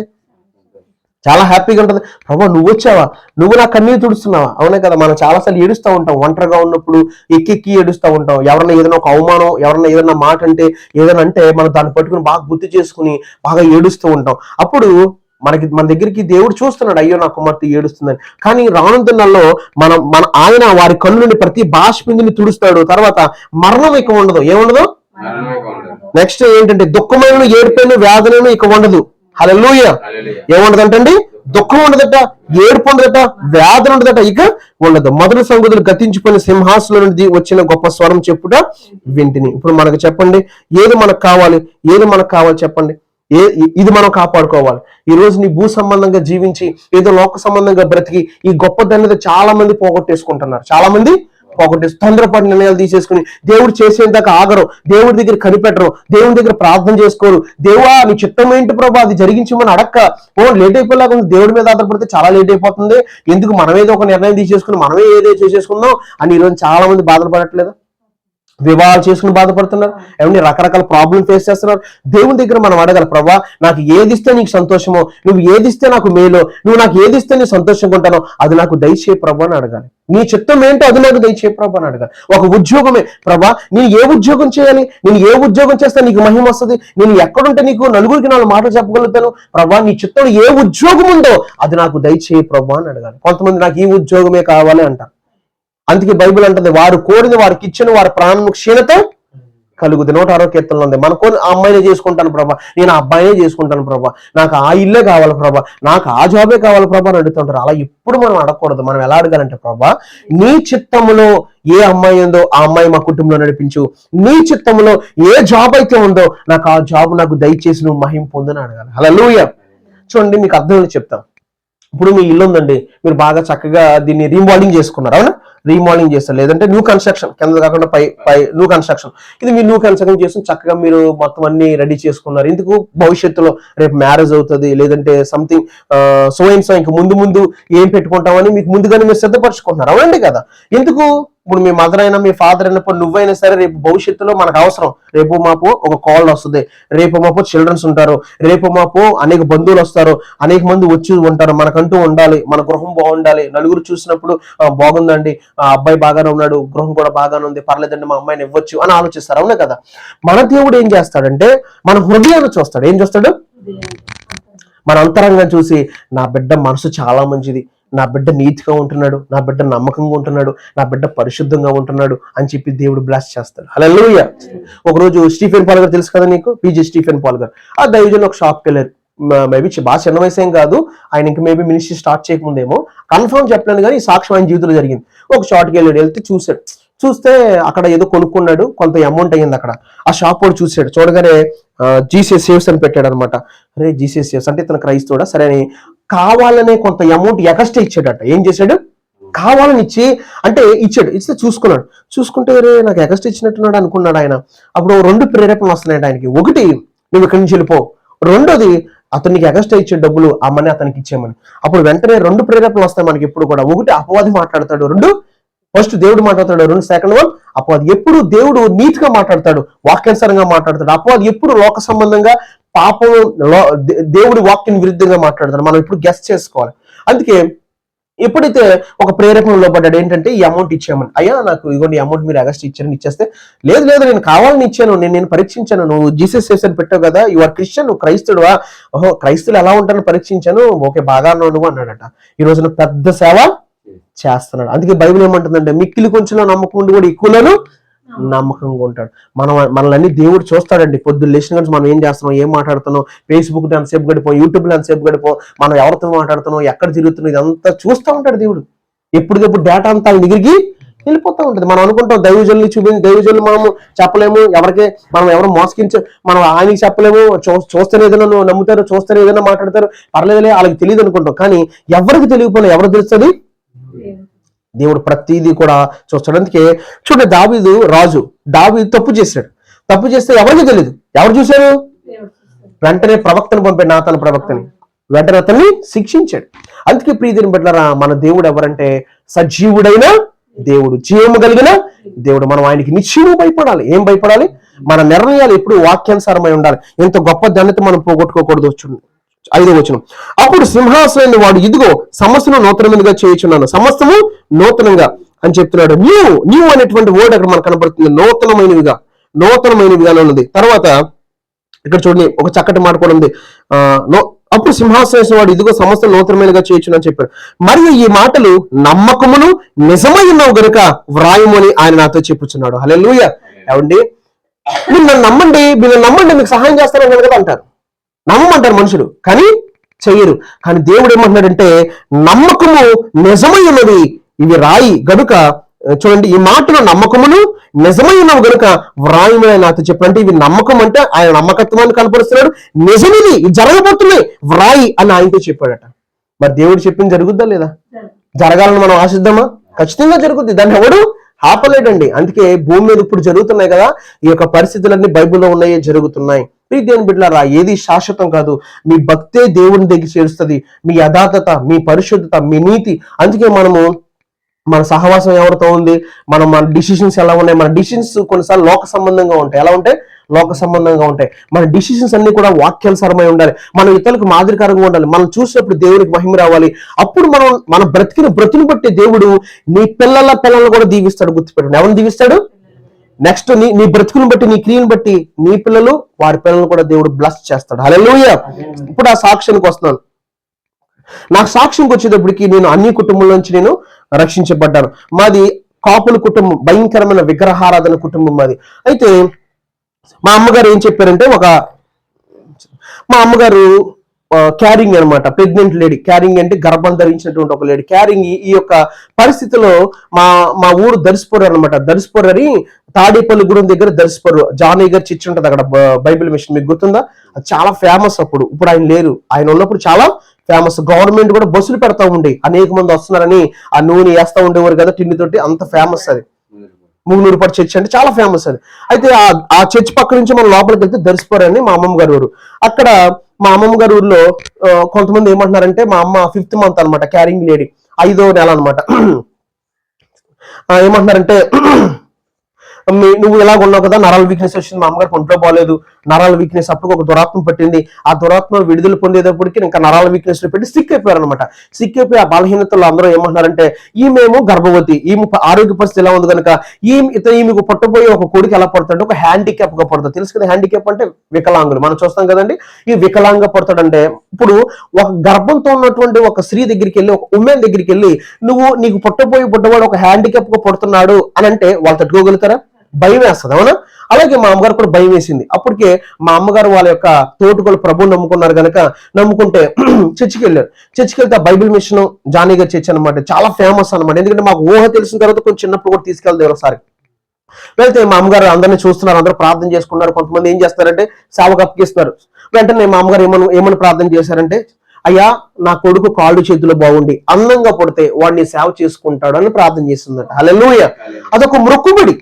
హన్నా చేసినట్టుగా హన్నా చేసింది కదా సమూయేలు విషయంలో, మొక్కుబడి చేసింది. అయితే మొక్కుబడి చేసింది కానీ మా తల్లి నాకు చెప్పలా, ఒరే నేను సేవకు అప్పగించాను, మరి బైబిల్ ట్రైనింగ్కి వెళ్ళాలి, నువ్వు సేవ చేయాలని నాకు ఏనాడు చెప్పలా. మా నాన్నగారి తరపున కానీ మా అమ్మగారి తరపున ఎవరికీ తెలియదు. అయితే మనం ఆరాధించే దేవుడు సజీవుడి దేవుడు కనుక, మనం ఆరాధించే దేవుడు ప్రార్థనలకు ఇస్తాడు కనుక, మనం ఆరాధించే దేవుడు ప్రార్థనకి జవాబు కూడా ఇస్తాడు కనుక ఈ నాతో మాట్లాడాడు. డైరెక్ట్ మాట్లాడాడు. 2014 నేను సింగపూర్ నుంచి వచ్చేసిన తర్వాత నేను న్యూజిలాండ్ ప్రయత్నం చేస్తాను, అవల. ఆస్ట్రేలియా ప్రయత్నం చేశాను, అవల. మాది తణుకు దగ్గర కండవేలు. అక్కడి నుంచి మా నాన్నగారు అక్కడ మా నాన్నగారు ఒక ఆలోచన కలిగి ఉన్నారు. మా చిన్నాన్నగారు ఇల్లు హైట్ లో కట్టుకున్నారు, వాళ్ళ బ్రదర్ అనమాట. మనకు అందుకే కలిసి రావట్లేదు, అన్ని ఎలా ఆలోచిస్తారు కదా, వద్దు మనం ఇక్కడ ఉండకూడదు అనేది చెప్పి మొత్తం మీద షిఫ్ట్ అయ్యి భీమవరం షిఫ్ట్ చేశారు. నేను భీమవరం వచ్చేసాను. ఆ రకంగా భీమవరం వచ్చాం. అయితే అబ్రహాముని దేవుడు కల్దీని పట్టణం నుంచి దేవుడు బయటికి తీసుకొచ్చినట్టు నన్ను బయటికి తీసుకొచ్చాడు. హల్లెలూయా. అంటే అక్కడ ఉండి మనం పాడిపోతాం. తెల్లారిపోతుంది ఎవరో ఒకడు వస్తాడు, సర్కిల్ ఫ్రెండ్స్, ఎక్కడికి వెళ్దాం ఏంటి, ఇంకా అక్కడ ఉంటే పాడైపోతాడు. దేవుడు తెలుసు, కొన్నిసార్లు దేవుడు మన స్థిర నివాసం కూడా దేవుడు మార్చేస్తూ ఉంటాడు. మనం ఉన్న లొకేషన్, మన ఊరు సొంత ఊరు కూడా ఏం చేస్తే తీసుకెళ్లి వేరే చోట పెడతా ఉంటాడు. అది మనకు ఆశీర్వాదమే. అక్కడి నుంచి భీమవరం వచ్చాం. భీమవరం వచ్చిన తర్వాత ఇంకా దేవుని స్తుతించడం, దేవుని మహింపరచడం, దేవునితో సహవాసం చేయడం, ఇంకా అలా జరుగుతుంటే ఇంకా బయట దేశాలకు ప్రయత్నం చేస్తున్నాను. ముంబై వెళ్తున్నాను, చెన్నై వెళ్తాను, ఏదో దేశం వెళ్ళిపోయాను. ఎందుకంటే సింగపూర్ రిటర్న్ క్యాండిడేట్ కనుక 18 years లోపు అనుకోండి నేను వెళ్ళిపోయాను సింగపూర్. 2011 వెళ్ళాను, 2014 నేను రిటర్న్ వచ్చాను. ఎన్నో ప్రయత్నాలు చేస్తున్నాను. చెన్నై వెళ్తున్నాను, ముంబై వెళ్ళాను, చెన్నై అయిపోయిన తర్వాత ముంబై అయిపోయింది. ఏ టెస్ట్ నేను పాస్ అవ్వట్లేదు, నేను సింగపూర్ సెలెక్ట్ అవ్వట్లేదు. తర్వాత ముంబై తీసుకెళ్లారు, చాలా ఏది అవ్వట్లా. అయితే ఒక రోజు నేను ముంబైలో బ్యాగ్ మీద తలక మీద పెట్టి పడుకున్నాను. ముంబైలో కింద పడుకొని తలక, నాకు చిన్న రూమ్ ఇచ్చారు. ఒక చోటకి వెళ్తున్నాం అంటే ఏజెంట్ అవ్వడం అనమాట, మనకి బయటకి వెళ్ళే వాళ్ళకి మెడికల్ కట్ట చేస్తూ ఉంటారు ఆవిడ. అలాగే మన ఊరు తెలుగు చాలా మంది వస్తూ ఉంటారు ముంబైలో. ఆవిడ తెలుగు ఆవిడ రాజమండ్రి ఆవిడ అక్కడ ఉంటుంది, ఏజెంట్ కింద చేస్తాను. సరే నేను కింద పడుకున్నాను, ఇలాంటి రూమ్, టైల్స్ వేసిన రూమ్, కింద పడుకుని బ్యాగ్ మీద తలక పెట్టాను. పడితే ఒక దర్శనం, ఒక ఆయన కనబడుతున్నారు, తెల్ల టంగేసిన ఒక ఆయన నాకు ఆపోజిట్. నువ్వు ఇంగ్లీష్ లో వాక్యం చెప్పాలన్నా, నాకు ఇంగ్లీష్ లో వాక్యం రాదు ప్రభా, ఎందుకంటే నేను 10th క్లాస్ చదివాను. నా స్టాండర్డ్ ఏంటంటే ఓన్లీ 10th స్టాండర్డ్. ఎపిస్ రాసిన పత్రిక ఒకరోజు దేవుడు నాతో మాట్లాడాడు. అయితే ఈలోపు ఎపిస్ రాసిన పత్రిక 4:7 చదవమంటే, ఈ ప్రపంచంలో ఎవరికైనా కృప నీకు ఇచ్చానంటే ఆ వాగ్దానం అందులో ఉంది. ఎందుకంటే ఆ వాగ్దానం కూడా నేను చదివినిపిస్తాను ఒకసారి. నేను ఎంత చక్కగా మాట్లాడుతాడో దేవుడు చూడండి. ఆయన మాట్లాడితే ఎంత చాట్గా మాట్లాడుతాడో చూడండి. ఎపిస్ రాసిన పత్రిక 4:7 ఏముందంటే, అయితే మనలో ప్రతి వానికిని, పేజీ నెంబర్ 175 కొత్త నిబంధన, అయితే మనలో ప్రతి వానికిని క్రీస్తు అనుగ్రహించే వరం యొక్క పరిమాణం చొప్పున కృప ఇయ్యబడిన. ఉంది అక్కడ ఏముందండి? అయితే మనలో ప్రతి వానికిని క్రీస్తు అనుగ్రహించే వరం యొక్క పరిమాణం చొప్పున ఏమిస్తున్నాడంట? గ్రేస్, కృప ఇస్తున్న పరిమాణము. అంటే ఆయన నీకెంత కృప ఇవ్వాలి, పరిమాణం అనమాట. ఇంత కృప నీకు ఇవ్వాలి, నా ఒక్కరికి ఇంత కృప ఇవ్వాలి, నాకెంత కృప ఇవ్వాలి. అలాగే ఈ ప్రపంచంలో ఎవరికైనా కృప నాకు ఇచ్చారని ప్రభు చెప్పాడు. అయితే ఇది ఈ దేవుడు ఇచ్చిన ప్రామిస్, ప్రభు మాట్లాడినవి ఇవన్నీ కూడా. అయితే 2020 దర్శనం నేను చూడడం జరిగింది. ఒక దర్శనం ఏంటంటే, ఆ దర్శనం 2020 మా ఇంట్లో కొరత ఉండేవారు, మా ఇంట్లో తిడతా ఉండేవారు, వీడి దేనికి ఇంకా నేను పనికిరానని, లేదంటే నాకు జ్ఞానం లేదని ఏదో మాట్లాడుతూ ఉండేవారు. కానీ దేవుడు నాతో మాట్లాడాడు కదా. దేవుడు అప్పటికే నేను సేవ చేస్తున్నాను, సువార్త చెప్తున్నాను, బైబిల్ పంచి పెడుతున్నాను, ఈ వాగ్దానాన్ని ఇచ్చాడు దేవుడు. ఒక రోజు 2020 ఇలా కింద పడుకుంటే తెల్లారిగట్ల గంభీరమైన సరే, నా కుమార పైకిలే, నేను వాడుకునే సమయం చేసిన పైకి లేమనే, ప్రభు పైకిలే, నేను వాడుకునే సంబంధించి ప్రార్థన చేసుకో అన్నారు. అనగానే ప్రార్థన చేస్తున్నాను. ప్రార్థన చేయగానే ప్రభు అంటున్నారు, ఒక మాట అంటున్నారు. నన్ను ఏమన్నారంటే, నువ్వు కాపుడిగా పుట్టావో, పిచ్చోడైపోతావు, రోడ్డు మీద తిరుగుతావు, ఒక ఆయన ఇండైరెక్ట్ గా అన్నాడు. అర్థమైందండి మీకు? అంటే మనుషులు బాగా సంపాదిస్తే, కార్లు తిరిగితే, మంచి వస్త్రాలు వేసుకుంటే గౌరవాన్ని ఇస్తారు, అవునా? కానీ దేవుడు అలా ఇప్పుడు దేవుడు మన హృదయాన్ని చూస్తాడు. బైబిల్ ఏం చెప్తున్నా, పెంట కుప్ప మీద ఉన్న వాళ్ళని సింహాసనానికి ఎక్కిస్తాడు మన దేవుడు. అప్పుడు ఈ దర్శనం చూసేది, అప్పుడు నేను ప్రేమిస్తున్నా కుమార్ అన్నాడు యేసయ్య. అవునయ్య నన్ను ప్రేమిస్తున్నారయ్యా, ఇదిగో దర్శనం ఇస్తున్నాను చూడండి. కానీ అవునయ్యాని నేను మోకాళ్ళు ప్రార్థన చేసుకోవాలన్నారు కదా, అరగంట భాషలతో స్తుతించాను. నేను ప్రేమిస్తున్నాను నా కుమారుడు అని చెప్పి, ఇదిగో నీకు దర్శనం ఇస్తున్నాను చూడండి. కానీ అవునయ్యాని కానీ ఒక దర్శనం నాకు కనపడుతుంది. నాకు ఆపోజిట్ ఒక విపరీతమైన లైటింగ్ అనమాట, ఒక విజన్ చూస్తున్నాను నేను. I see one vision. ఆ విజన్ లో విపరీతమైన లైటింగ్ నా మీద పడుతుంది. ఏంటి లైటింగ్ అని చూస్తే, నాకు ఆపోజిట్ ఒక హెలికాప్టర్ ఫ్రంట్ లుక్ లో రెక్కలతో కనపడుతుంది, రెక్కలతో తిరిగి స్పష్టంగా. సెకండ్ విజన్ ఒక బ్లేజర్ వేసుకున్నాను, ఒక foreign country type long distance లో స్టేడియం కింద కనపడుతుంది. చాలా ఖాళీ గ్రౌండ్, 1,00,000 మంది పట్టే స్టేడియం లాగా ఉంటది. మిడిల్ లో ఉన్నాను, పైన హెలికాప్టర్ అలా స్పష్టంగా తిరుగుతుంది నా పైన. సెకండ్ దర్శనం. థర్డ్ విజన్ వచ్చేటప్పటికి ఒక వైట్ హెలికాప్టర్, 2 పోలీసులు నాకు వెనక తట్టు కనబడుతుంది. లోపల జగన్ కూర్చున్నాడు. ఏంటి జగన్ ఉన్నాడు అనేటప్పటికి ప్రభు మాట్లాడుతున్నారు, ఈసారి కేఏ పాల్ దగ్గరికి వాళ్ళ ఆయన ఎలా వచ్చాడో నీ దగ్గరికి జగన్ అలా రాబోతున్నాడు నా కుమారుడు అని మాట్లాడాడు. హల్లెలూయా. ఇది నా దర్శనం అన్నమాట. ఎందుకంటే కేఏ పాల్ పిలుపు నాకు ఇచ్చారు, అతను పరిచయం నీకు ఇచ్చాను, దావీదు 2 ఉద్దేశాలు ఉన్నాయి, నా పని నమ్మకంగా చేయి, అవసరమైతే ప్రాణం పెట్టడానికి కూడా వెనకడుగు వేయొద్దని చెప్పాడు. ఆ దర్శనం నా పిలుపుని ఎవరికి ఇచ్చారు? నాకు ఇచ్చారు. ఒకప్పుడు కేఏ పాల్ అంటే చాలా పేరు. ఆయన హెలికాప్టర్ లో మీటింగ్ వచ్చేవాడు వాకింగ్ చెప్పడానికి.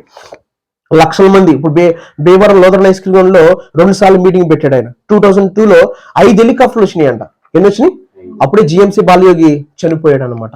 ఎందుకంటే ప్రియ దేవుని బిడ్డలారా, దేవుడు సింహాసనం ఎక్కించేవాడు, దేవుడు ఆశీర్దిస్తాడు. దేవుడు నాకు చెప్పాడు, నీ యవ్వన కాలం నా కొరకు వాడతావు అన్నాడు. 22 సంవత్సరాల నుంచి నేను ప్రభువుని వెంబడిస్తున్నాను. ఇప్పుడు నాకు 30 కంప్లీట్ అయ్యి 31 స్టార్ట్ అయింది. నాకు ఎన్ని 31 స్టార్ట్ అయింది. నేను కూడా అందలాగా యవ్వనస్తులు తిరిగి ఉంటే, నేను కూడా దేనికో దానికి ఎడిక్ట్ అయిపోయి ఉంటే, లోకం చేత నేను ఆకర్షించబడినప్పుడు వస్తాయి మనకి నేత్రాస, శరీరాస, జీవడము అనేకమైన మన మీద అపవాది వదులుతాడు. అవన్నీ మనము ఈ శరీరాస, ఈ నేత్రాసని మనం అవాయిడ్ చేయాలి. ఏం చేయాలి? అవాయిడ్ చేసి మనం దేవుడు వాక్యాన్ని గట్టిగా పట్టుకుంటే దేవుడు మనల్ని ఆశీర్వదిస్తాడు. యోసేపు గురించి చెప్పాను చూడండి. యోసేపు, ఒక స్త్రీ వస్తుంది, ఒక స్త్రీ వచ్చి ఆమెను ఇబ్బంది పెడుతుంటే ఆ స్త్రీకి దూరంగా పారిపోయాడు. పారిపోతే యోసేపు దేవుడు ఏం చేశాడు? ఐగుప్తు దేశానికి ఉన్నతమైన స్థితిలో నిలబెట్టాడు. ఈరోజు దేవుడు మనల్ని ఎప్పుడు ఆశీర్దిస్తాడంటే పరిశుద్ధత కలిగి ఉంటే మనల్ని బ్లెస్ చేస్తాడు. ఏం కలిగి ఉండాలి? మనం పరిశుద్ధత కలిగి ఉండాలి. ప్రియదేవుని బిడ్డలారా, అలాగే 147 కీర్తన వాగ్దానం, 148 12 నుంచి దేవుడు మాట్లాడారు. 138 7వ వచనం, తర్వాత 132 కీర్తన, 130 కీర్తన, తర్వాత ఎపిసి 4 ప్రపంచ కృప నీకు ఇచ్చానని చెప్పారు. అలాగే ఒకరోజు సూచన అడిగాను ప్రభా నాకు ఒక సూచన ఇవ్వండి ప్రభా అంటే, కీర్తన 61 కీర్తన చదవమన్నారు. ప్రభా 60 అంటే నేను మూలుగుతూ పడుకున్నాను. మళ్ళీ తెల్లగట్ల మేలుకు వచ్చినాడు, ప్రభా నాకు ఒక సూచన ఇవ్వండి అంటే, మళ్ళీ మూలుగుతుంటే నువ్వు 61 కీర్తన చదవమంటే నాకు అర్థం కాక, ప్రభా 61 66 అంటే 3 సార్లు చెప్పాడు. ఏం చెప్పారంటే నాకు, నువ్వు ఎక్కలేని ఎత్తైన కొండకి నేను ఎక్కించబోతున్నాను మాట్లాడాడు. హల్లెలూయా. ఏంటండి? నువ్వు ఎక్కలేని నేను ఎక్కలేని ఎత్తైన కొండపైకి నేను ఎక్కించమని దావీదు అంటున్నాడు. దేవుడు నాకు ఇచ్చిన ప్రామిస్, నువ్వు ఎక్కలేని ఎత్తైన కొండపైకి నేను ఎక్కించబోతాను. 113వ కీర్తన 7, 8 కూడా ఒకసారి చదువుదాం మనం. ప్రధానులతో తన ప్రజల ప్రధానులతో వారిని కూర్చుండబెట్టుటకై ఆయన నేల నుండి దరిద్రులను లేవనెత్తువాడు, పెంట కుప్ప మీద నుండి బీదలను హల్లెలూయా. ఇది నా ప్రామిసే, వాడుకుంటానని చెప్పారు. అద్భుతంగా, ఎందుకంటే సిలువు గురించి ప్రకటింపజేస్తా ఉన్నారు. అలాగే యెషయా 53:5 స్వస్థత, అది నా ప్రామిస్. నా అనారోగ్యం విషయంలో నేను అడిగినప్పుడు ప్రభు నా ప్రామిస్ చేశారు. ఐజా చాప్టర్ 53:5, ఆయన పొందిన దెబ్బల చేత మనకు స్వస్థత కలుగుతుంది. ఐజా చాప్టర్ 55:3, యెషయా గ్రంథం 55:3, అక్కడ దావీదుకు చూపిన శాశ్వత కృప చూపిస్తానంటారు. అది నా ప్రామిస్. యెషయా 57:14 నా వాగ్దానం. యెషయా 59, 19 నుంచి 21 మా చిల్డ్రన్స్ గురించి, నా పిల్లలు వాళ్ళ పిల్లలు నోటంట ఆయన మాటలు ప్రకటింప చేస్తానన్నాడు. నా మీద ఉన్న ఆత్మ నా పిల్లల మీద, వాళ్ళ పిల్లల మీద కూడా ఉండక మానదని దేవుడు ఇచ్చిన వాగ్దానం. చూడండి ఒకసారి, అది కూడా మీ చదవండి ఒకసారి. యెషయా గ్రంథము 59, ఐజా చాప్టర్ 59:19 to 21. నీ నోట నుంచి మాట, నీ నోట నుండి, నీ పిల్లల నోట, నీ పిల్లల నోట నుండి ఈ కాలం మొదలుకొని ఎల్లప్పుడూ తొలిపోయిన యెహోవా సెలవిచ్చాడు. చూసారా ఎంత బ్లెస్ చేశాడు. నాకు పెళ్లి అవుదని ఎలాగో అంటే అంతగా మాట్లాడేవారు. నేను ప్రభువును వెంబడిస్తున్న నమ్మకంగా నేను భక్తి చేయడం ప్రభు కృప చూపించాను. ఈ రోజు మనకి ఎన్నో అవమానాలు ఎదురవుతాయి, కానీ మనం నిలబడ్డాం అనుకోండి, మన తర్వాత మన పిల్లలను దేవుడు ఏం చేస్తాడు? బ్లెస్ చేస్తాడు. ఇంకా నా పిల్లల వాగ్దానం 44:3 కూడా నా వాగ్దానం. నా పిల్లల దేవుడు డైరెక్ట్ మాట్లాడాడు ఆ వాగ్దానం. యెషయా 49 నా వాగ్దానం, యెషయా 44:3 నా పిల్లలది, నా చిల్డ్రన్స్. తర్వాత ఐజా చాప్టర్ 49లో ఏముందంటే 7వ వచనం ఒకసారి చదువుతారా? ఐజా చాప్టర్ 49:7, యెషయా 49, 7వ వచనం. ఇశ్రాయేలు విమోచకుడును పరిశుద్ధ దేవుడునగు యెహోవా మనుషుల చేత నిరాకరింపబడిన వాడు. ఎవరి చేత నిరాకరించబడ్డాం? మనుషుల చేత. నెక్స్ట్ వన్, జనులకు అసహ్యుడును నిర్దయాత్మ సేవకుని వాంతులాగు సెలవిచ్చున్నాడు. యెహోవా నమ్మకమైన వాడు నీవు. ఇశ్రాయేలు పరిశుద్ధ దేవుడు నిన్ను ఏర్పరచుకునేను, రాజులు గ్రహించలేదని. రాజులు గ్రహించి లేచెదరు, అధికారులు నీకు నమస్కారం చేసేదారు. చూసారండి, దేవుడు మాట్లాడింది ఏదైనా పొలిపోయిందా? రాజు అధికార పడతాను, నువ్వు నా కొరకు నిలబడుతున్న పాత్ర ఏమన్నా ఉన్నారు. దర్శనమిచ్చాడు. 2020-21లో ఇది యెషయా 49లో ఇందులో ప్రతి వాగ్దాన అర్జితం నెరవేరుస్తానని చెప్పాడు. ఈరోజు మీకు నేను ఎందుకు చెప్తాను తెలుసా? నేను దేవుని మందిలో ప్రభు నాతో చెప్పాను, నీకు ఇచ్చిన ప్రతి వాగ్దానం, ప్రతి దర్శనం చెప్పని ప్రభు నాతో మాట్లాడు. అందుకే నేను మీకు ఇవన్నీ నేను చెప్తాను. నన్ను దేవుడు ఎంతగా ఆశీర్వదించాడు. చూడండి, ఒక పాట కూడా రాయడం ప్రభు కృప చూపించాడు. పడదామా?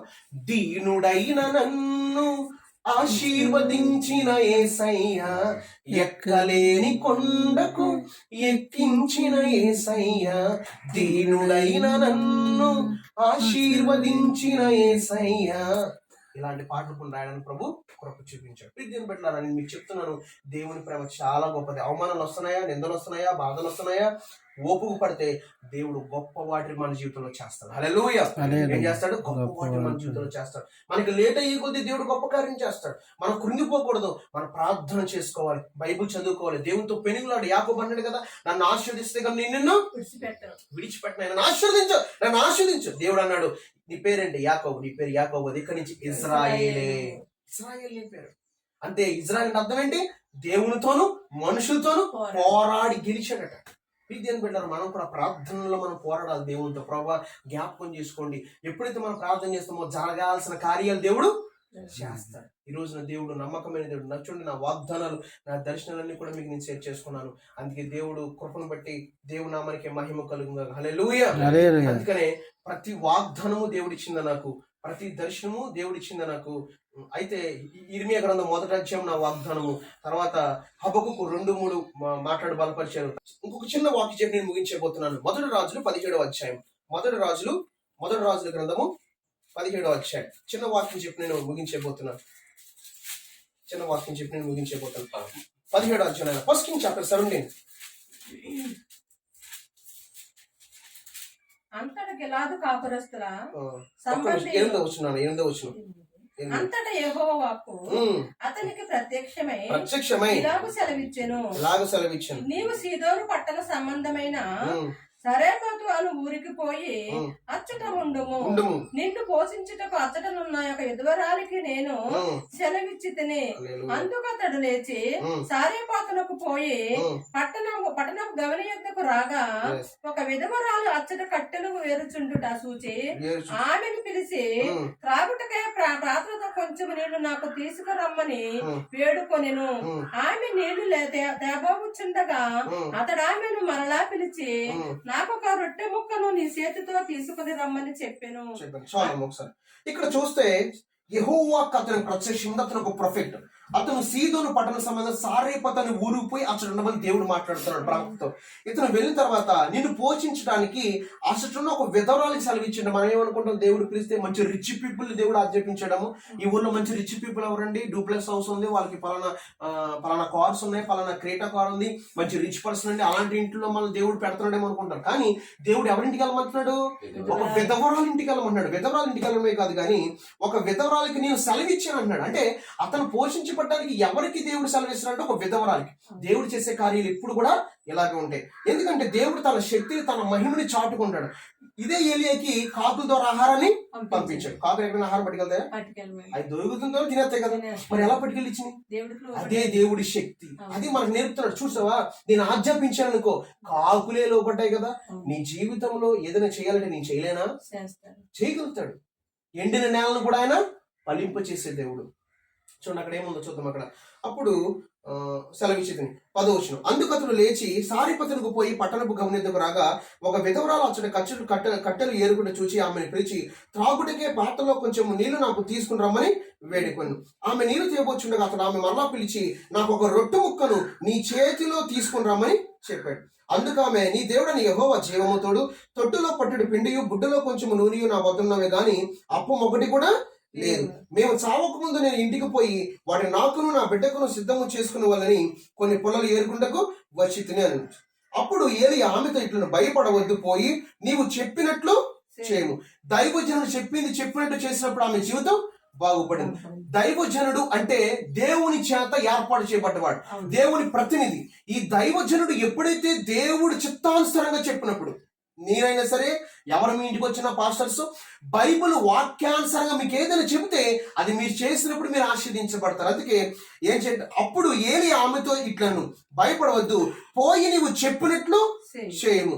అయితే అందులో నాకు ఒక చిన్న అప్పము మొదటి చేసి నా వద్దకు తీసుకున్నాము, తర్వాత నీకును నీ బిడ్డకును అప్పమును చేసుకోమంటున్నాడు. అప్పుడు భూమి మీద యెహోవా వర్షము కురిపించే వరకు ఆ తొట్టులో ఉన్న పిండి తక్కువ కాదు, బుడ్డులో నూనె అయిపోదని ఇజ్రాయేలు దేవుడిని యెహోవా సెలవిచ్చినాడను. అంతటా ఆమె వెళ్లి ఏలియా చెప్పిన మాట చొప్పున చేయగా అతడును ఆమె ఇంట వారిని అనేక దినములు భోజనం చేయుచు వచ్చిరి.